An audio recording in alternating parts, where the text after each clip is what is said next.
I'm here this morning with the wonderful Lisa Beaumont, who I've known now probably for 2 or 3 years. What do you think, Lisa? Well, I'd say so, yes. Wow, I'd say nearer about 4 years, possibly. Wow, possibly. It's been a little while. You're local as well. Lisa is a freelance marketing consultant, and she's been helping loads of local small businesses to improve their marketing with advice. You do these drop-in clinics as well, all sorts of things. I don't know if you want to quickly introduce yourself before we get into the meat of the interview. Okay, yes, I'm a freelance marketing consultant. I specialise in providing support for small businesses and startups that are ready to grow and can't yet afford major investment in their marketing. I've developed an approach that I call thrifty marketing, which is great for setting people on their way so that they can grow and then gradually save a budget for bigger activities, more traditional activities. Great, and that is so valuable, isn't it, nowadays for most people? So what piece of advice makes the most difference to the small businesses that you work with? Okay, one of the first things that I will say to every new client that I meet is do not spend any money on advertising without speaking to me first. So I've had some people who've said to me they wish that they'd spoken to me before they had committed giving money to advertising, but then subsequently didn't pay any dividends for them. And so I try and say to people as fast as possible, don't spend any money on advertising without speaking to me first. Because there are certain circumstances in which it might make sense, but there are also a number of workarounds so that you don't have to spend your budget on advertising. So it's worth knowing what the workarounds can be and how you might be able to get similar coverage without spending the money. Right, so from talking to you, people will know either to spend on advertising or not, and if to spend, which avenues as well are right for them. Absolutely. Mm-hmm. Great, and that's key because it's so easy to waste money on marketing. If marketing isn't your thing, it can be really hard to know what to do. Most small business owners, unless their business is marketing, we're making it up, frankly, and learning the best we can. So people like you and the advice that you give is invaluable.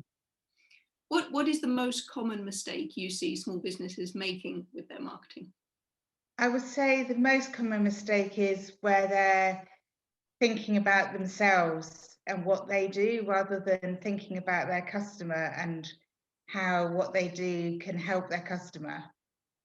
You always have to just think about your customer first and not about what you think you do, because you might have to change what you do to help your customers. So don't be too fixed in thinking that you know what you're doing. Right, and that's in terms of the product generally, not just any of the advertising or the marketing activities that are done. No, it's about everything. It's about whatever it is that you produce. The product or service that you create needs to be responsive to your customers, and don't just do what you think's right for you. Do what's right for them. Oh, interesting. And so would that be something that people would need to be reflecting on constantly, or would that be a seasonal thing? Do you have No, it's constantly, always. Constantly changing it. Yeah, before you do anything, you just have to think about your customers. Right. There we go. Good stuff. What do you advise? What do you advise as we come out of lockdown for now? Okay, coming out of lockdown, I've written 2 blog posts specifically to guide people out of lockdown. And the 2 main pieces of advice are to remain very sensitive, remain very close to your customers' needs and be sensitive to make changes as they need them, because it's going to be a very varying, things are going to change a lot day to day, and you have to be ready to change as well. And the second most important thing is to remain connected to others, because I do believe that we will only all we'll get through this period of uncertainty in the strongest way if we stick together. So maintaining all those strong connections and working together is very important coming out of lockdown. Yes, So, definitely. so sensitivity and interdependence are the two watchwords for coming out of lockdown. What would you say are the best ways of maintaining that interdependence at the moment? Mm-hmm.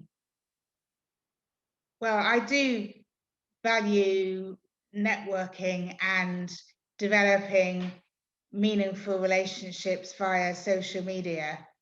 So social media isn't just about throwing out a post and letting it see how far it travels. It's about actively engaging with the people that see it and respond to it. Taking that one piece of activity forward into a relationship. That's how you can make proper connections that might help you to find a more stable footing long term. Yes, and it is difficult for some people with social media to turn it from putting just posts out to having those interactions. Have you been doing much networking while it's all been online? I have, yes, because it's really suited me well. Oh, good. Because it's meant that I can go to a wider geographical area, and also because I do live with reduced mobility, not being able to get about easily means that online networking is great for me. So I can, and an example that I think shows the value of making meaningful connections through social media is that recently I joined a Clubhouse room discussion about social selling, which is all about how to sell on social media. And in that same room, there was a guy called Mac Laubscher, who's a South African specialist on LinkedIn. So I followed up immediately with Mac after the Clubhouse room. I've connected with him on LinkedIn, and since then, he's invited me along to several of his free webinars on how to get to grips with using LinkedIn better. And so I'm now benefiting from his knowledge because I made the effort of following up personally with him after the Clubhouse chat. And that's what makes the difference with networking events and social media as well, isn't it? It's making that effort rather than just seeing people once. Yeah. And then just going, And well, that's nice, tick that box. It's about so much more than the numbers. It's not just a metrics game. It really is about making proper connections to people. Yes, and I think that must be more fulfilling as well than just numbers, surely. Yes, absolutely, yeah. And most small businesses, we're not here just for the numbers. Obviously, they're relevant and necessary, but it's really nice connecting with people as well. But that's where my other service, which is very popular with my small businesses, where I do social listening for them. I listen out for opportunities for them online and match them. I match inquirers with suppliers so that they can each benefit from that connection. So by being available online to introduce my clients to new leads, my clients can make those relationships without having to spend all their time online. Yes, and it doesn't suit everybody, so that's great that there's an option of having someone who does like it and is good at it. I mean, it's a classic example of a task that you can subcontract. So if you don't want to be spending too much time checking social media, just ask me to do it for you, and I'll connect you with the appropriate recipients of your messages.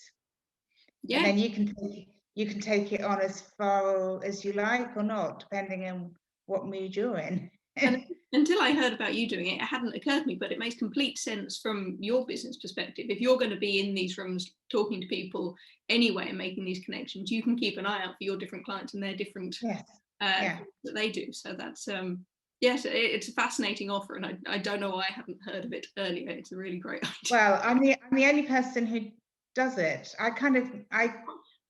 Basically, it's a good example of a service that I've created in response to what I could tell were my customers' needs. It did social listening, active social listening didn't exist before I created it. And the only type of social listening that does exist is a passive style where you just set up lots of alerts on Google Alert and things like that. So you can pick up on mentions of your business, but that doesn't build relationships like the active side of actually answering someone's question and giving them the information they want at that moment is the way that you build a relationship through it, which tends to be how you then deliver a sale from it. And if they're already mentioning your name, then that's not as the point is where you introduce the company's name and they're looking for that sort of service. So that's where you really add value. Yeah, great. And it comes to the heart of what I believe marketing is all about, which is marketing is all about making people happy, because it's about satisfying customers' needs. So if somebody wants something and you can help them find that solution, then you make that inquirer happy and you make your client happy by introducing them to a new potential client. So that's a lovely way of looking at it. I feel the same about doing my business. I mean, it sounds a bit cliche, but I like that you can sort out people's problems and help them to progress, and then you get happy customers. And really, we're just in the business of spreading happiness, aren't we, Lisa? yes, exactly.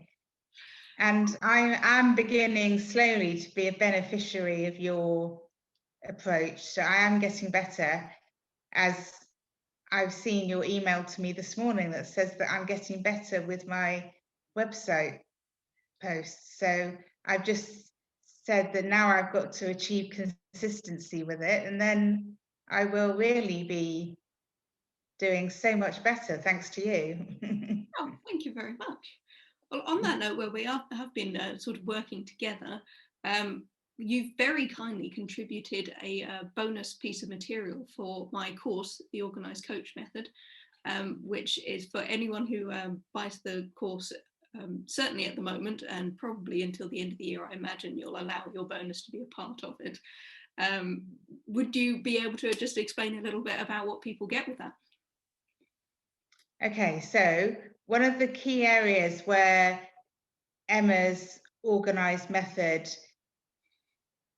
fits perfectly into my approach to marketing is that you need to have very efficient record keeping in order to stay close to your customers, and it empowers you to respond in the correct way when something happens in your market. You can immediately identify which of your clients you need to be speaking to and what you need to be saying to them. So you have to have a very strong marketing information system which helps you to understand your audience.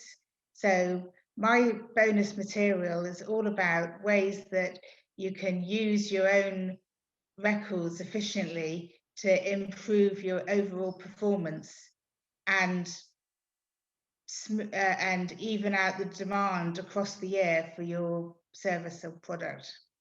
And I loved reading your bonus. It was fascinating that I suppose once I was reading it, I was thinking, oh yes, well that's kind of obvious, but until someone pointed out you don't think of it, and you're certainly not doing it on a large part. But it's various different things about the data, what to do with it. I've based it all on the techniques that are used by the major grocery manufacturers because of my background of working as a consultant for big firms like Procter & Gamble, Unilever, Nestle, Kraft, and so on.